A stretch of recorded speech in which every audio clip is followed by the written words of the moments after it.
Good afternoon and welcome to Taking Care of Business. Today I'm talking with Kim Lineberger of LCI Construction and Carolina Construction School. We are honoring women in business this month, and it's a great honor to have Kim with us today on the show.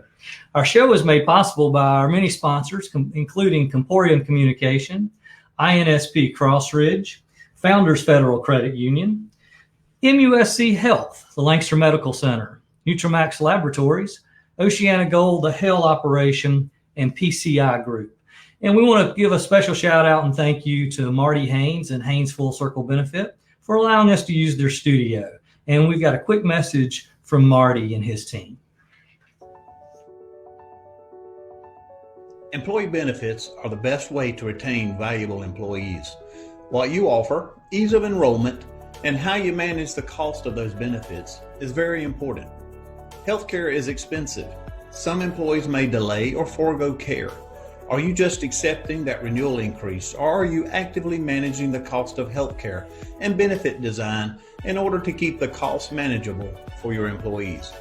It's time to lay the groundwork, scrap the cookie cutter approach, and develop customized solutions that meet the goals of your business and the needs of your employees. If you are ready for real alternatives and a trusted advisor, give us a call.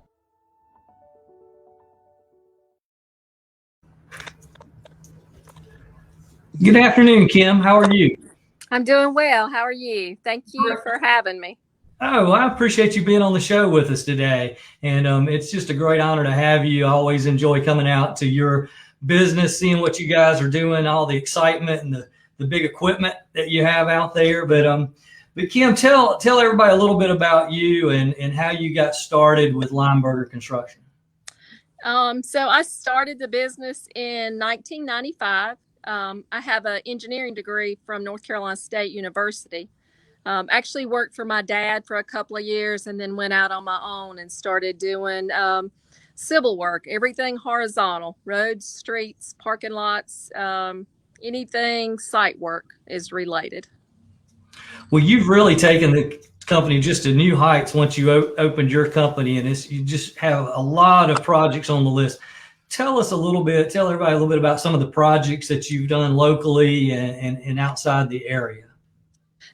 So one of the recent projects we completed would be the traffic loop around Buford Middle School and the elementary school.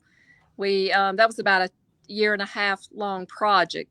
So that would be a recent project. We are right now at Nutramax helping them with their major expansion, building their parking lots and roadways, and got the building pad ready for them to go vertical. I got you. So within your business model, it's pretty much the infrastructure that you guys lay out, the road work. Just tell us a little bit about that so everybody kind of has an understanding of the scope of work that you guys have. So we do the civil portion of the package. That would be everything from clearing, grading, water, sewer, curb and gutter, storm drain, and then finishing it with the asphalt and the pavement markings. Okay. Well, Kim, I know this is going to sound like a terribly sexist thing to say, but it just doesn't seem like a women dominated industry. I mean, you and I have joked about that before. I mean, it's got to be a pretty heavily male dominated industry. So what attracted to get you in there? And you've had unbelievable success. I really like being able to see things on a blueprint and take it to reality. It's a passion to be able to see something on a drafting table and then be able to make that really happen. That's been my passion for life. I thoroughly enjoy it. Well, have you found that being female in a male dominated industry, has that caused any challenges that unique to you, or is that been pretty easy to navigate and overcome? Well, there's always been challenges from day one. So when I graduated college, there was probably 1,000 males to maybe 5 women in the program. So the numbers have always been skewed, but really it's how you handle the situations. And I I tell some of the girls that I've met with that are looking at non-traditional careers, it's like no drama. Just shake it off. No drama. Don't take anything personal. Because once you prove that you know what you're doing and you know your project and you know the details, then normally things are smooth. It's just as a woman, you end up proving yourself time and time again. Well, you certainly have always proven that you're just top notch, and everything that you guys have ever touched has always been professional. Thank And you. and you know, you've served on the chamber board, you're a great asset, and we've always appreciated it. Talk a little bit about, I know one of the areas you and I have both always been passionate about is workforce development and trying to meet that need.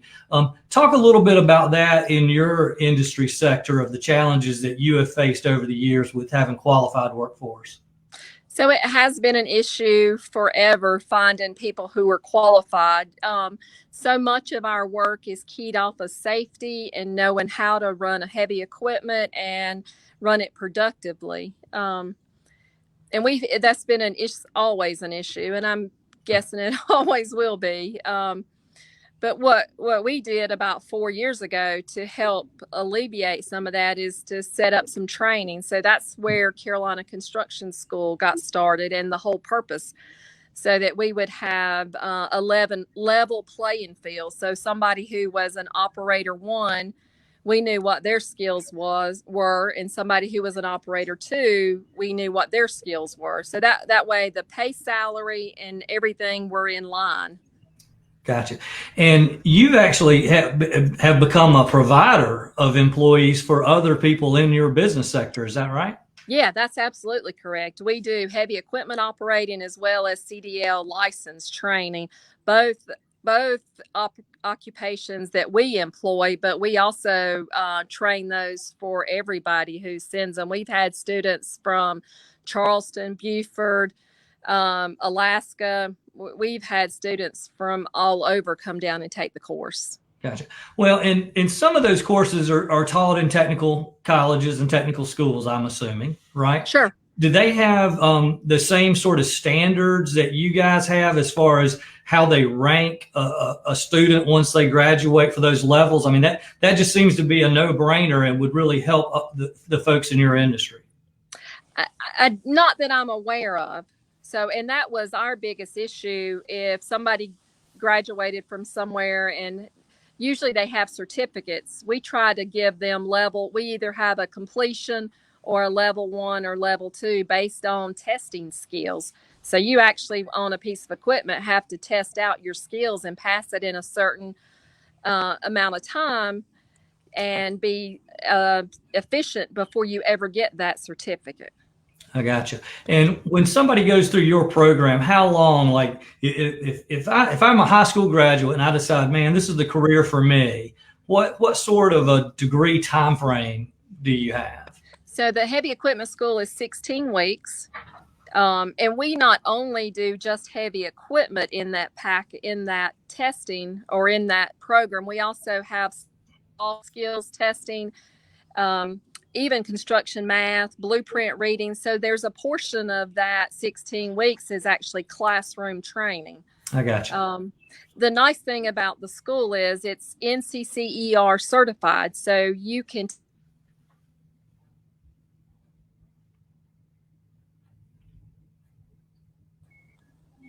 take that certification and go anywhere in the world, and somebody would be able to verify it just by looking on the website. Well, that's great. And how, we had talked one time before, and you told me just kind of the number of hours that a student gets kind of in the seat in the heavy equipment. And that's a pretty dramatic difference as well between what some other schools offer, right? It is. We limit our students to 4 students per 16 weeks. And that way they have at least 30 days of seat time in a piece of equipment. They're not just watching.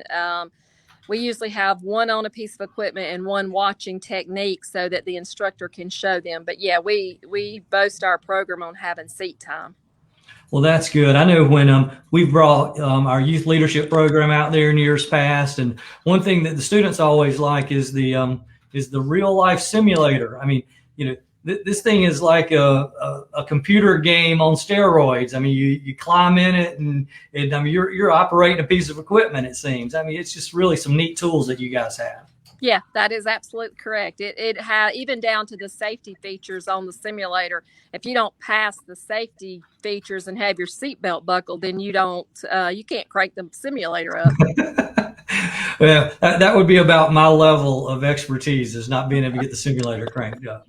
So, one challenge I know you guys have with getting students in there is funding. I know that we've talked about that with other traditional higher education. There's scholarship opportunities. Talk a minute about what could be helpful for you from a either state or federal government standpoint that could help you guys kind of meet the need more of the workforce need in the construction industry. The biggest thing would be have some kind of student funding scholarship program somehow where they could either get student loans. Because we're not in the technical school program, then there's not a lot of the classes don't qualify because we're just not a government entity. We're a private firm. That's the biggest thing, is if there was some kind of loan program or scholarship program. And our point of view is we are scrutinized every year through the Commission on Higher Education. So we fulfill all of the same paperwork and the requirements that anybody else does. So our program should qualify for any kind of scholarship money. Sure. Well, it certainly highlights that there's different tracks for different students. Some students are going to take a traditional track, and this is not a traditional track. But you guys have great success with it. What's the average expected starting salary for one of your students? So a heavy equipment operator who passes the level 1 would start out between $16 and $18 an hour. It's a pretty good starting pay for 6 months out of high school for a student. Yeah, absolutely. And in our industry, Dean, it is interesting that most of the supervisors start out at an operator level. So it is typical in our industry to run up the ladder, starting at the operator and moving into a foreman, and then superintendents and project managers. Our operators make the best superintendents. Yeah, and I know you and I have talked about how this could be a great stepping stone for a student to get started, and then a pathway to a 2-year technical degree or a 4-year college degree at USC Lancaster, USC, Clemson, or wherever. So I definitely think that the two entities could work well together for another pathway for students. Oh, absolutely. Absolutely. Well, Kim, going back earlier, we were talking about, women working in a predominantly male industry, and you've certainly been very successful in that. What's some advice you would give to a woman looking to either start up a business, or if she just operates a business that's in a predominantly male-dominated industry? What advice would you give? My advice would be, don't take things personal. Keep everything on a professional level. No drama. Well, that's good advice, and it's that's good advice for men too. We can get out of hand, and so it's good to keep it even keel, right? Right, that's correct. Well, Kim, it's been great talking to you. I'm just really proud to have an entity like LCI Construction. One last thing we may want to mention for those that don't know. You just started you just have such an entrepreneurial spirit.